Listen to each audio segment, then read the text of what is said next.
प्रश्न है संविधान के प्रस्तावना। संविधान में सबसे पहले आपको क्या मिलता है?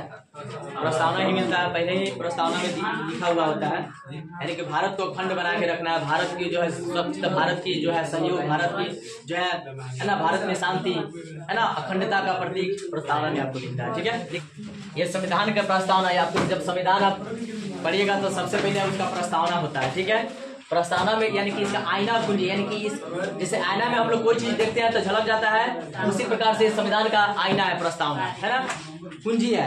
मेन इसका यही है प्रस्तावना। इसमें भारत का जो अखंडता है, भारत की श्रेष्ठता है, भारत की जो है धर्मनिरपेक्षता है, भारत की जो संवैधानिक चीजें है ना, सभी चीजों को इसमें दर्शाया गया प्रस्तावना में। और भारत को एकता और अखंडता को बनाए रखने का भी संकल्प लिया गया है।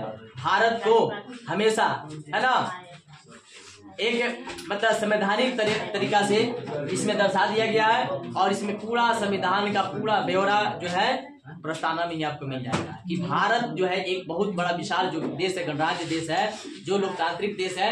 इसमें जो है हम लोग को अपने जो है एकता बनाए रखना है, अखंडता बनाए रखना है, धर्मनिरपेक्ष राज्य, यानी कि हम लोग को किसी धर्म का जो है कोई विरोध नहीं करना है। सभी धर्म के लोग एक समान है, सभी धर्म के लोगों को समान दर्जा मिला हुआ है, जिससे पूरा का पूरा प्रस्तावना से झलक मिल जाता है। ठीक है,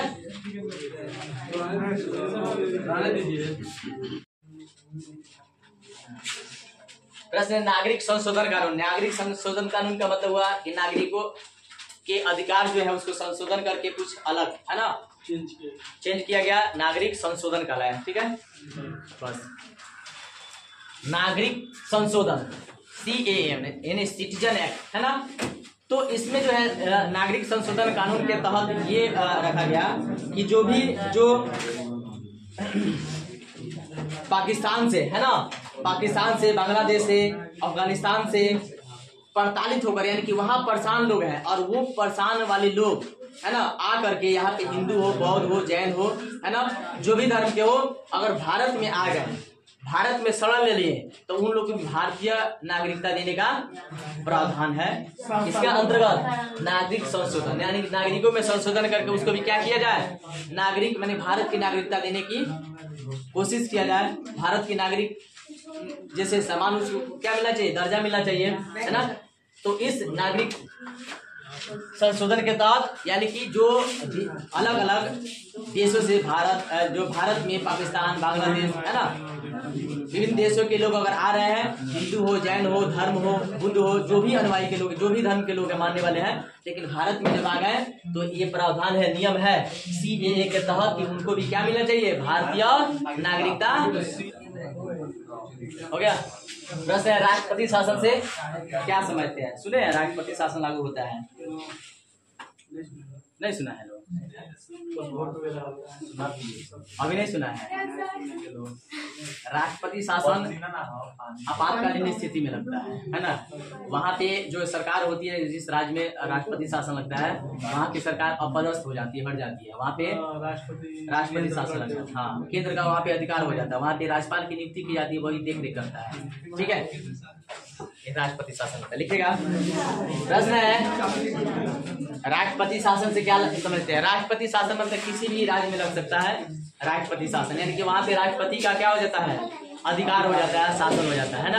यानी कि देश के किसी भी, संविधान का नियम है, संविधान के 356 अनुच्छेद 356 के तहत ये प्रावधान दिया गया है राष्ट्रपति शासन लागू करना, 356 के तहत है। ठीक है, तो इसमें ये होता है कोई भी राज्य में यानी कि एगो सिर्फ जम्मू कश्मीर छोड़ करके बाकी किसी भी राज्य में राष्ट्रपति शासन लागू हो सकता है। राष्ट्रपति शासन लागू होने का मतलब वहाँ की सरकार हट जाती है, अपदस्थ हो जाती है, और उसका जो है उसका शासन का कार्यभार राष्ट्रपति के ऊपर चला जाता है। और उसमें क्या होता है कि इसकी अवधि जो है राष्ट्रपति शासन तीन महीने के लिए लग सकता है, लेकिन सांसद अगर चाहे तो वहां पे या तो 6 महीना या 3 साल के लिए बढ़ा सकता है, उसके हाथ में होता है। ठीक है, और इसका इस राज्य का, जिस राज्य में राष्ट्रपति शासन लगता है उस राज्य में कार्य करने के लिए यानी कि शासन को चलाने के लिए एक राज्यपाल की नियुक्ति होती है और राज्यपाल की नियुक्ति हो जाती है। फिर राज्यपाल की सलाह के लिए,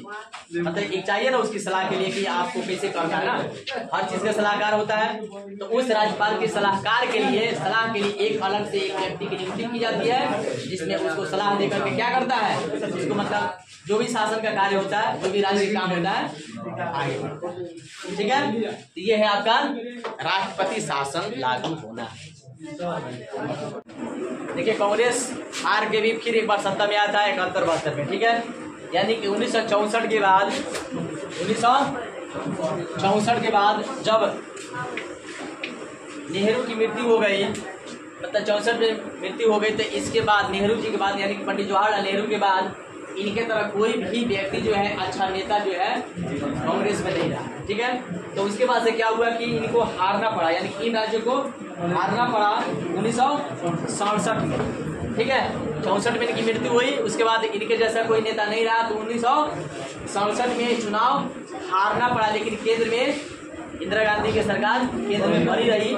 ठीक है, उसके बाद क्या हुआ कि कुछ कांग्रेस विरोधी पार्टी में, कांग्रेस के अलावा जो भी पार्टी थे सब एकजुट हो गए और एकजुट होकर के भारत के कई राज्यों में अपना सत्ता बना लिए, अपनी सरकार बना लिए, है ना। उस समय इसका पतन हुआ था राज्य से। ठीक है, कांग्रेस का। उसके बाद से क्या हुआ कि धीरे धीरे धीरे धीरे धीरे क्या हुआ 1971 में, जब 1971 के चुनाव हुआ तो फिर एक बार इस कांग्रेस को विशाल बहुमत मिला, खूब ज्यादा वोट मिला, लोग मतलब इसको खूब लाइक किए, पसंद किए, इसको वोट दिए। तो 1971 में फिर इसका सरकार बनी, है ना, इसकी सरकार बनी। फिर 1972 में भी जो चुनाव हुआ और विधानसभा का जो चुनाव हुआ, उस विधानसभा के चुनाव में भी क्या किया, जगह जगह जो राज्य में इनका पतन हुआ था फिर दोबारा वापस जीत गए, बहुमत बना लिए और फिर अपने केंद्र को, अपनी सत्ता को चलाने में कायम रहे। तो पुनः स्थापना, मतलब हार कर फिर दोबारा जीतना, पुनः स्थापना हुआ ना, ये ना हुआ जी। एक बार हार करके फिर दोबारा जीतना, सत्ता में आना, सत्ता को चलाना, देश को चलाना, पुनः स्थापना इसका हुआ। ठीक है, दिखा जाएगा।